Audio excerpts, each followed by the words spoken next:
We have breaking news on the investigation into Nancy Guthrie's disappearance. Tonight, puzzling new developments are emerging in the active search for Mrs. Nancy Guthrie. Please subscribe right now. I have last-minute information to share. This is a breaking news episode I put together quickly because of information I just confirmed moments ago. Before we go through the details step by step, give the video a like and subscribe. That's how you support these in-depth analyses based on real evidence. It'll keep you up to speed on every new development. Now let's go back to the exact point where this whole timeline begins. For weeks, the Nancy Guthrie case followed one fixed direction. Investigators focused only on the timeline. The 41-minute window between 1:47 and 2:28 a.m. when the front door camera failed and her pacemaker signal stopped. That window defined everything. But today that direction is being questioned. The strange part is that it isn't coming from new theories. It's from a detail mentioned at the very beginning. According to reports, journalist Brian Entin pointed out something early in the case that didn't quite fit the official narrative. A piece of information that at the time seemed insignificant. But now investigators appear to be revisiting it. And that raises a question that turns out to be crucial. Was something overlooked in the early stages of the inquiry? Let's go back to what everyone thought they knew. Nancy Guthrie, 84 years old, lived alone in Catalina foothills near Tucson, Arizona. On the night of the 31st of January 2026, she got home at 9:50. The garage closed behind her. According to agents, that was the last confirmed moment when everything still appeared normal.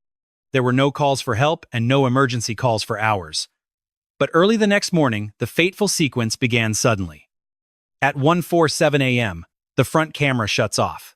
At 2:12, a motion sensor is triggered. And at 2:28 a.m., her pacemaker stops transmitting data. That timeline became the foundation of everything. That's how the initial hypothesis was born. Someone approached the home.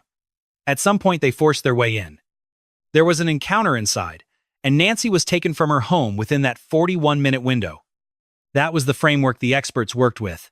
For a while, it seemed logical, but there's a serious problem with it. Because even early on, there were small details that didn't quite fit that version of events. Pieces of data that didn't change the direction of the investigation right away, but were never clearly explained either. This is where things get complicated. Brian Entin questioned the timing of what happened inside the house in his reports back then. Specifically, whether it was one continuous event or several stages that weren't taken into account during the initial investigation. At the time, that distinction didn't seem critical, but as more data has been analyzed, the question has taken on much greater significance. Let's look at one of those early details. The gap between 1:47 and 2:12 a.m. That's nearly 25 minutes. During that time, the camera is already off, but the motion sensor hasn't yet been triggered. If someone went in and acted right away, as was assumed, that gap is very hard to justify. You'd expect to see movement much earlier. Some kind of activity should have been picked up by the security systems. But according to the data, that doesn't happen until 2:12. This doesn't mean nothing was happening. It simply means that sensor didn't pick up anything.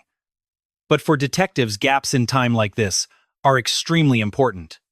They raise questions about the sequence, the timing, and what may have happened inside the house during that dark stretch. Now there's another detail that's coming back under the microscope. The pacemaker data. Nancy's device kept recording internal activity until 2:28 a.m. That gives them a precise endpoint. But when you compare it to the sensor going off at 2:12 a.m., they notice something strange. There's a 16-minute window between those two specific moments. That stretch suggests that whatever happened after 2:12 didn't stop the pacemaker signal instantly. There was a clear progression. When you combine both gaps, the 25 minutes before the sensor and the 16 minutes after, you start to see something different from the original hypothesis. It wasn't a single instant, but a staged sequence. This is exactly the kind of detail observers like Brian Entin flagged from the beginning of the case. It indicates that the timeline of events isn't as simple as originally believed. Because as they analyze the evidence, those small gaps tell a much bigger story about what happened to Nancy Guthrie. Now, to be clear, this doesn't mean the FBI got their initial assessment wrong. Early investigations are usually built on the best available information. As new data emerges, interpretations can change radically. That's part of the normal process. Still, it means certain key assumptions in the case are now being reviewed. One of those questions is whether the events inside the house happened all at once, or over a longer, more structured period. Now, let's look at another critical piece of information access.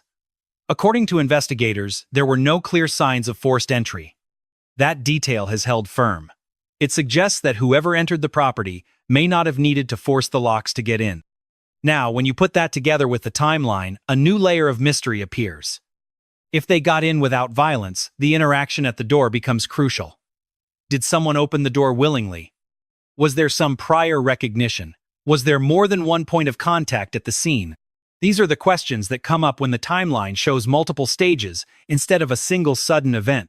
Before we go on, if these detailed analyses are useful to you, support us by liking the video and subscribing right now. It allows us to keep covering crimes and complex cases in a clear, direct, and consistent way. Now let's get back to the central contradiction. The original narrative laid out a relatively direct, linear sequence of events. Entry, interaction, and departure. But the timeline has gaps, and those gaps suggest something more was happening inside the house. This brings us back to the initial observation. The sequence wasn't a continuous event, it was something far more complex and layered. For now, investigators haven't reached a final conclusion, but they admit they're examining the timeline very closely. Earlier assumptions are being put to the test against the new data they've obtained. In the next part, we'll dig deeper into what those gaps represent and how experts interpret these altered timelines. We'll see why even small variations in time can dramatically change the direction of an entire criminal investigation. Because when a timeline shifts even slightly, it changes the interpretation of every piece of evidence in the case. Now let's take a closer look at those strange gaps that appear in the official timeline. This is where the case stops being a simple sequence and requires far more detailed and careful forensic analysis. There are 3 key points. At 1:47 a.m., the front door camera stops working. At 2:12 a.m., motion is detected. At 2:28 a.m., the pacemaker signal stops. These aren't estimates, they're recorded events. Investigators' job now is to figure out what happened in those intervals. Let's start with the first gap, from 1:47 to 2:12 a.m. That's nearly 25 minutes with the camera disconnected, but with no movement of any kind being recorded outside. Investigators face a practical question. If someone approached and disabled the camera, what did they do next? Did they go in immediately? Did they stay outside for a while? Or did something disturbing happen inside the house at that moment? Something that wouldn't trigger the exterior sensors. According to home security experts, these motion sensors have technical limits. If activity occurs outside the detection area, the system probably won't register anything at all. It's possible there was movement during those 25 minutes, but that it never crossed the sensor's field of view. But there's a problem here, because investigators also analyze the suspect's behavior. When someone disables a camera, there's usually a reason, and that reason generally has to do with what comes next. That's why the 25-minute delay between turning off the camera and triggering the exterior sensor is something they have to explain. This is where the theories begin to diverge. One possibility is that all the activity stayed inside the house during that entire dead time. Another is that the entry and the initial interaction happened quietly, without setting off the outside sensors. And a third possibility is that the sequence involved more than one movement in and out of the home. For now, investigators haven't confirmed which theory is correct, but they're carefully examining each one. Now let's move on to the second gap. From 2:12 to 2:28 a.m. That's about 16 minutes. The period after motion was detected, but before the pacemaker signal cut off. This gap is just as important. It suggests that whatever happened after 2:12 wasn't immediate. There was time to move, time to interact, maybe even time for a relocation. When investigators see a sequence like this, 2 gaps surrounding a recorded movement, suspicion grows. It's usually thought of in stages. Phase 1, the approach and initial contact. Phase 2, activity inside the home. Phase 3, movement around the property. Phase 4, the final event that cuts off the pacemaker signal. That structure doesn't prove anything on its own, but it serves as a frame of reference. And that framework lets investigators test multiple scenarios within the same timeline. This is where expert analysis comes in. According to forensic specialists, when events occur in stages, the evidence usually reflects it. You can find traces of movement in different areas of the house. You see patterns that suggest pauses rather than continuous action, and time gaps that line up with those windows. Now, in this case, detectives are looking for exactly that. Do the physical findings line up with a staged sequence? Are there areas that point to initial contact and then movement? And do those areas correspond to the time gaps we see in the data? Now let's consider another factor: human behavior. Investigators often compare timelines with what we know about how people react in critical situations. If something happens suddenly, the timeline compresses. Actions follow each other extremely quickly. But when there are gaps, the picture changes. It could mean hesitation, doubt, or perhaps multiple interactions among those involved. Or maybe it suggests there was more than one person involved, each taking part in different phases of the process. To be clear, none of these options has been confirmed, but all of them are under the microscope right now. Then there's this detail: the absence of any noise or alarm. According to reports, no emergency calls were ever made. There were no alerts indicating a sudden crisis. That lack of signals is a vital part of the forensic analysis. It suggests that what happened didn't trigger an immediate reaction that would have ended in a 911 call, and that again fits better with a phased sequence than with a single unexpected event. Now let's connect this to the earlier observation that the timeline may not represent a single continuous act. This is where Brian Entin's early comments line up with what investigators are reviewing today. That the structure of the timeline itself could be the key, not just the events but the spaces between them. There's another relevant point. When reviewing a timeline, detectives don't completely throw out the original interpretation of the case. They refine it. They adjust it based on new information and put it through new tests. So when you hear that initial assumptions are being questioned, it doesn't mean the investigation was wrong. It means it's evolving. In cases like this, that progress usually comes from tiny details that take on great significance. Let's look at one more element: consistency. If the timeline breaks into stages, every phase has to have solid backing. Each stage has to be supported by physical evidence, digital data, or specific patterns of human behavior. And if any phase lacks that support, they look for explanations. Was something missed? Was something misinterpreted? Or is there another factor that hasn't yet been identified? For now, those questions remain without a clear answer. But these doubts are guiding the direction of the investigation. In the next part, we're going to bring all these elements together: the time gaps, the sequence, the physical and digital evidence, and the early observations now being re-examined. We'll look at which explanation is most coherent when we consider all those puzzle pieces at the same time. Because once you understand the timeline, everything else starts to fall into place naturally. Let's bring all the pieces together now, because at this point the investigation is no longer focused on a single path. It's no longer about a single version of the events. It's about seeing which version best fits the timeline. And when detectives do that, they're looking for coherence, not just in one isolated detail, but across the whole picture. Let's go back to the sequence. Nancy Guthrie gets home at roughly 9:50 p.m. She arrived on the 31st of January 2026. The house remained quiet for several hours. At 1:47 a.m., the front camera shuts off. At 2:12, motion is detected. And at 2:28, her pacemaker stops transmitting. Those are the fixed points of this mystery. Now investigators are re-examining how those specific points connect to one another. Because the original assumption suggested a direct flow. Someone approaches. The camera is disabled, and they manage to get in. Then an interaction takes place. Nancy is taken away. But the timeline of events doesn't fully support that immediate sequence. On the contrary, it shows separation in time between actions. And that's exactly where the interpretation begins to change. Now, according to investigators, when a timeline shows these gaps, the most reliable explanation is usually the one that lays out each stage. Not by trying to force the events together, but by allowing them to exist as fundamental pieces of a much more complex process. Let's walk through that process simply. Stage 1 begins at 1:47 a.m. The security camera shuts off. That suggests an intentional action. Someone tampered with that device. Whether that happened from outside or inside the house hasn't been officially confirmed, but it marks the starting point. Then there's a pause of roughly 25 minutes. During that time, no movement of any kind was recorded outside. So investigators look inward. They analyze what could have been happening inside the home. Contact. A conversation. Movement that didn't cross the sensor's field. That's stage 2 of the crime. At 2:12 a.m., something changes.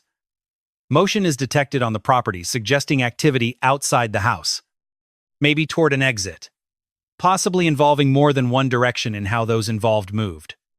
This is where things fit together, because that motion happens after a period of activity that wasn't recorded externally, which supports the idea that the sequence happened in phases. Now let's move to the final stage, from 2:12 to 2:28 a.m., a 16-minute window. During this time, the pacemaker is still transmitting data. That means Nancy Guthrie is still alive, and her device is still working perfectly. Then, at 2:28 a.m., the signal ends. That moment becomes the endpoint. When you bring all the pieces together, investigators look for the logical explanation that fits every part of the sequence, not just isolated points. Absolutely all of them. And that's where something stands out. The timeline suggests there was a prolonged interaction over time. It wasn't a sudden event. And when there's a prolonged interaction, new questions arise. Was there some kind of communication between them? Was there movement between different areas of the house? Was there more than one point of contact at the scene? Once again, investigators have not confirmed every detail of what happened inside, but they have indicated that the timeline is being interpreted in stages rather than as a single continuous moment. And that takes us back to the initial observation. The structure of the timeline appears to have pointed in that direction from the very start. On the idea that earlier conclusions were incomplete, investigators have addressed this issue with great care. They haven't said the FBI was wrong, but they acknowledge that as more data has been analyzed, their understanding of the case has grown. Their understanding of the timeline is now more refined. And that matters, because in cases like this, any change in interpretation is vital. Even a small adjustment can change the way the entire sequence is viewed. Now let's step back from the details for a moment. What do we really have? A clear set of timestamps and a well-defined window of criminal activity. And the recognition that the events in that window weren't instantaneous. They unfolded step by step gradually. When events happen that way, they leave patterns. Patterns that can be analyzed, compared, and contrasted with the forensic evidence. In Nancy Guthrie's case, that process is still open. Investigators continue to carefully examine every available piece of data. They're reviewing prior assumptions, working to make sure the final explanation lines up with every second of the timeline. Not just the beginning, not just the end, but absolutely everything that happened in between. For those of you following this case closely, there's a question that comes up naturally at this point in the analysis. When you look at a timeline like this, with clear gaps and defined stages, what do you think is the most important thing here? Is it the starting point? The final outcome? Or that middle stretch, where most of the activity probably happened? Because in many criminal cases, it's that middle section that hides the most revealing answers when it comes to justice. If you'd like to keep watching detailed step-by-step analyses like this one, you can subscribe and join us for every new episode. Because understanding these complex cases comes down to understanding how each moment connects and what those connections reveal over time. At this point, the investigation reaches a stage where everything has to be tested against a single standard of proof. Does the explanation fit the timeline from beginning to end? Because once the theory of a simple event is set aside, you have to account for every phase being analyzed. The moment the camera shuts off. The period with no exterior movement. They have to explain every phase mentioned.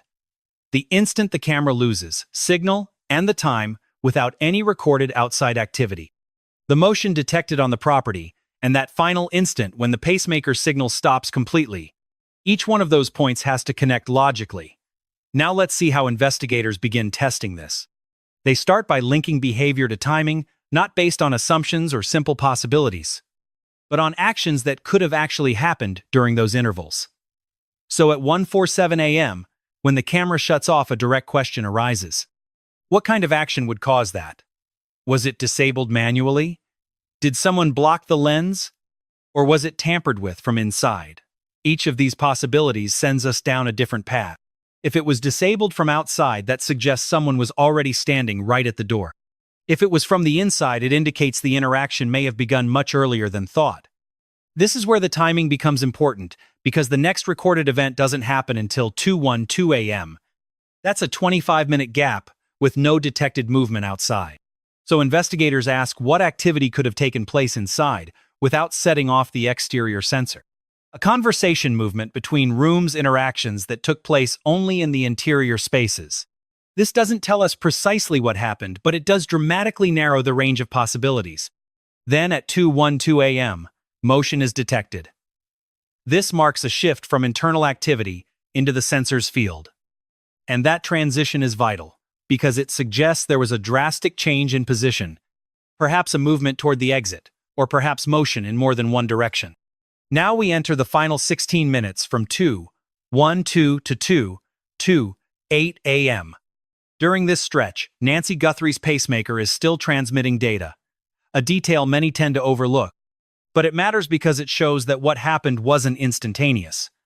There was continuous activity even after that movement was detected. When experts analyze sequences like this, they look for what they call continuity in the events. Does each stage flow naturally into the next? Or are there breaks that demand a different explanation? In this case, the sequence shows continuity, but the events aren't compressed, they're fairly spread out. And that spacing suggests a process. This is exactly where the original assumptions begin to shift. The original narrative pointed to a direct event, but something like that would look very different in the data they have. You'd expect minimal gaps, a rapid progression, and completely immediate results. Instead, what we see is spacing real time between actions. And that time has to be accounted for. Let's connect this to the broader discussion. The idea that the early observations like Brian Entin's focused on the structure of the timeline itself, not on the conclusion, but on the pattern. And that pattern is now being examined under a microscope. But it's essential to keep our feet on the ground. Investigators have not released a final detailed reconstruction of what happened. They haven't confirmed every movement inside the house, but they have made it clear that the timeline is central, and that earlier interpretations are being refined, not entirely replaced, but adjusted. Let's now consider another factor: opportunity. When events unfold slowly, as appears to be the case here, multiple points are created where something could have happened, not just one moment, but several key moments. And forensic experts analyze each of those points. What could have happened at 1:50 a.m.? What could have happened at 2:05? And what happened after 2:12 a.m.? By breaking the timeline into smaller segments, they can test different possibilities with much greater precision. This doesn't produce an immediate answer, but it creates a structure for examining the case without forcing a single explanation prematurely. That's where the investigation stands today, with a timeline that suggests several stages, evidence that supports a sequence rather than a single event, and a growing focus on how everything connects. As we close this part, a common question comes up when timelines like this are analyzed in such detail. When you see events spread out in time like this, does the situation become clearer or much more complex? Because on one hand, it gives investigators more points to analyze, but on the other, it introduces more possibilities, more paths that have to be tested, and many more details that have to fit together perfectly. If you've been following this analysis from the beginning, you'll see how the case has been evolving in front of our eyes. Not through a single major discovery, but through a gradual shift in how the timeline is understood. As more information emerges, that understanding may continue to transform completely. If you want to keep up with these meticulous evidence-based analyses, you can subscribe and stay with us right now. Because in cases as dark as this, one clarity never comes all at once. It emerges step by step, examining every detail to fit it into a much larger sequence. At this point, the investigation is no longer trying to identify a single missing detail. It's about understanding how all the pieces of this criminal puzzle fit together. Once the timeline is broken into stages, every phase has to be explained in a way that's realistic and consistent with all the evidence collected. That's where the focus is now, not on a single moment, but on the entire sequence. Let's go back to that sequence one more time. At 1:47 a.m., the camera shuts off. 2:12 a.m., motion is detected. 2:28 a.m., the pacemaker signal ends. Between those points, we have a stretch of nearly 40 minutes. In that stretch, there are gaps that suggest activity, even if they don't show it directly. So, investigators work with what is known, and with what can reasonably be inferred. Now, in situations like this, there are usually several possible explanations for the crime. But only one will fit every part of the timeline without any contradiction. That's the one experts are looking for. Now, here's how that process normally works. They start by mapping out every possible sequence, and then test each one against the fixed points. If a sequence can't explain a gap, it's simply set aside. If it requires timing that doesn't match the data, the theory is discarded. and what's left keeps getting narrower step by step. Now, based on what we've discussed so far, one thing is very clear. What happened in the house occurred gradually, not in an instant, and not in a single motion, but in stages that progressed from one point to the next. This conclusion doesn't depend on speculation. It comes directly from the gaps in the timeline. What those stages involved is still being examined, but the structure itself is becoming clearer. An initial disturbance at the door, internal activity, and then a transition to outside movement. And a final moment that closes the sequence. This is where absolutely everything begins to come into focus. When a timeline shows progression, it usually reflects interaction. An interaction creates clear pattern, where movement happens, where there are pauses, and how one stage leads to the next. Investigators are now lining up those patterns with the forensic evidence they have. Digital records, physical findings, and the behavior suggested by the elapsed time itself. It's vital to say this carefully. Investigators have not yet issued a definitive conclusion. They also haven't confirmed every detail of what happened in that 41-minute window. But they've indicated that the timeline is now being interpreted in a much more structured way. One that explains every phase, rather than compressing everything into a single violent event. This matters because when you understand the timeline as a sequence, it becomes easier to test it. Easier to question and to refine as new relevant information about the case emerges. Let's pull back to see the bigger picture. This case began with a very simple question. What happened to Nancy Guthrie? At first, the answer seemed to follow a direct path. But as more data was examined, that path became detailed, precise, and in some ways complex. Not because the case changed, but because the understanding of it became deeper. That's how investigations usually develop. They start from what's apparent and then move toward what requires explanation. Eventually, they arrive at what the evidence can support. As this process continues, more details will emerge. Certain stages will become better defined, and the sequence will be easier to follow. But even now, there's something vital we can take from what we've seen. Understanding a case like this depends on understanding time. Not just the beginning and the end, but everything that happens in between. To close, it's worth considering one question. When you look at this timeline with its gaps, its stages, and its progression, what stands out to you the most? Is it the delay between events, or perhaps the way the sequence unfolds? Or the fact that the early observations about the timeline are now being questioned again? Each one of those points tells part of the story, and together they reveal the way this case has transformed. If you'd like to keep following detailed breakdowns like this one, you can subscribe and stay with us for what's coming next. Because in mysteries like this, clarity isn't found in a single isolated moment. It appears as you see how each event inevitably connects to the next.